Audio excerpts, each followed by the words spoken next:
Guys, and welcome back to The Growing Gardener. I am Cindy, and today we're going to be talking about my leggy seedlings, as well as why my spinach seedlings haven't even come up yet. Okay, if you've been watching my video, then you know that I planted some fall vegetables, and you also know that they came up, or at least the cabbage as well as my broccoli came up extremely fast, and they grew really fast, which was a problem, right? They were legged. And so in another video, I actually went through and replanted many of those, but I on purposely did not replant these right here because I just wanted to kind of show you guys what would happen if they were to continue to grow and we did not do anything to them. So I think we're at a point where I can kind of go and show you exactly what happens when you fail to do anything about leggy plants, right? In addition, what happens when you replant them so that they can thrive. But I also wanted to chit chat with you guys about my spinach. It has been, I know, at least 10 days, and it has not come up yet. And I was very much perplexed. And then I decided to do some research. Okay, so as predicted, as these are continuing to grow, you see that they're actually laying over. Now, what was somewhat surprising to me is that it's continuing to thrive, right? So plants fight very hard to live. It is, if you can see this one right here, it is actually growing a true leaf as well as this one. But what you also notice is that it's starting to fall down because the stem simply cannot support that. Now, let's go over and look at our other ones that I actually replanted so that we can see the difference in these. So look at these. As you can see, they're not super tall and leggy. This one has one true leaf, and then it's actually growing another one right here, the same as this one and this one and this one. And there's one with a true leaf. Oh, yep, there's a true leaf, and it's getting ready to grow a third one as well. So you can see that these plants have done, and this is the cabbage, they have done so much better since I replanted them. And they're going to continue to thrive. And just in contrast, these are the lettuces too, that last time, you know, they were barely up, and they are starting to grow true leaves as tiny as they are, but these are very much thriving. And so here's the broccoli that I just replanted back to with like stabilizing the stem more in the soil. And so they are doing well as well. Now, here is the kale. As you can see, nothing. And right here, even the spinach, absolutely nothing. So what is going on, guys? I was very perplexed until I did my research. So spinach is extremely finicky, and it grows best, or it germinates best in, I believe it was like, nature. But it germinates best in temperatures like no higher than 70 and as low as 45. So it definitely has been harder than that. In addition, I had the doggone seed on the heat pad. So that was not needed. And so I am assuming because of that, that is why my seeds have not germinated yet, my spinach seeds. But that's okay. Now, I can't tell you about the kale seeds because I don't know yet. And it's likely that it might be the same issue. And that's another reason why, if you remember in my other video, I told you guys, only focus on one or two plants growing, not like literally growing one or two plants, but focus on one or two variety of plants, and then you can grow as many as you know you can or as you got space for.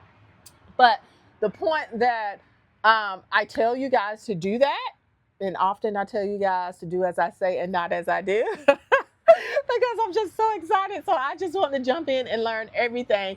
And you know, that's a good thing too. But if you don't want to run into all the mistakes that I'm running into, this right here is a prime example as to why you want to just get one or two variety of a plant and work with it until you learn it. Because had I done my research on my spinach, then I would have avoided putting the doggone thing on a seed tray in already 90 and 80-degree weather that was outside, even though I grew it inside. So, but through my research, I have learned what we need to do. So, in order to have a higher success rate with your spinach, one, we can do what is called priming. And I'm going to show you that. It is going to be done over the course of several days, which is also a good thing because we still have more days left in this particular month. And this particular month historically is still very, very hot. So my goal is to start planting my spinach or replanting my spinach again in October, which the temperature where I am drastically or generally drastically drops by then. So, okay, what does it mean to prime your spinach seeds? Well, let's go and learn. First, we are gonna locate our spinach seeds. That's my broccoli, that's kale, that is lettuce, spinach.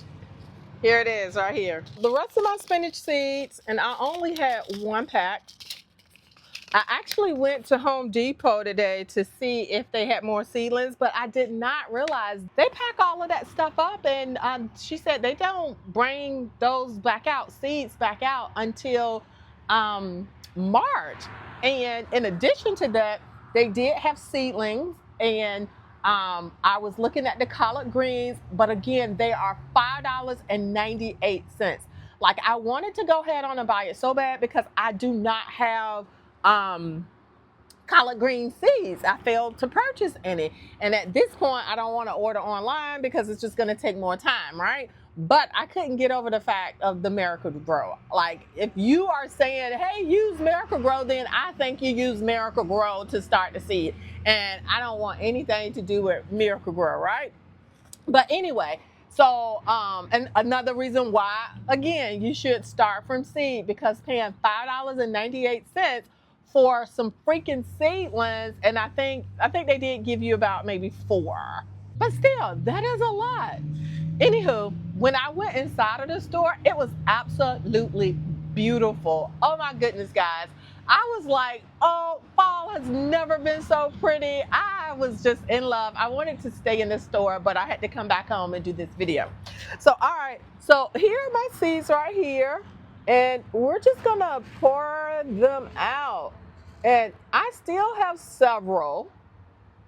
Okay, so that's a good thing. I'm hoping that this is gonna work and we're gonna get a harvest out of these, because remember, I don't have any more seeds and it looks like I can't get too many right now. Well, I'm definitely not ordering online. So what we're gonna do is we're gonna put these seeds in the water. And the next thing we're gonna do is let them sit for 24 hours. So we just want them to sit for 24 hours. After that, we're gonna pour the water off and put them on a napkin, and we're gonna let them dry out for 48 hours, okay? And so we want to make sure that they dry, but by 48 hours, they should be dry. I'm gonna make sure I put them in the windowsill. And then after that, you take them out and you just put them in an airtight container for at least 5 days. Just leave them alone. And then after that, we can plant again. And so by the time this little process is up, I am hoping that the temperatures will be a lot cooler, and then we're gonna start again with our spinach seeds to try to get them to germinate.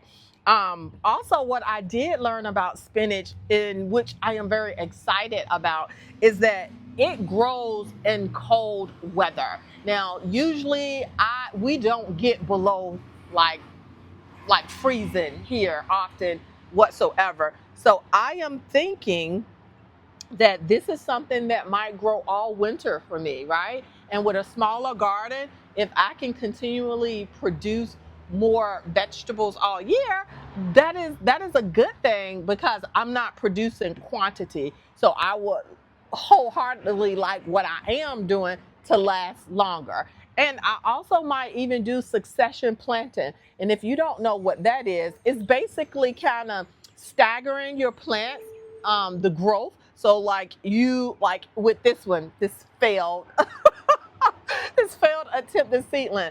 I would have planted right. I would have allowed them to grow and then plant them and then started on a new group.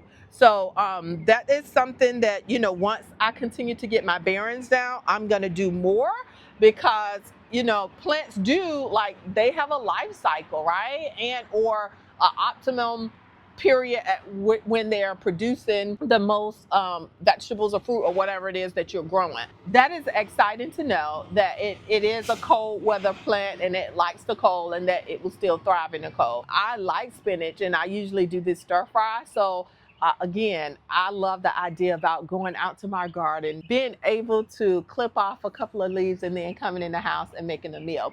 So I definitely look forward to being able to do that more. All right, guys, it has been awesome as always. Until the next time, be blessed.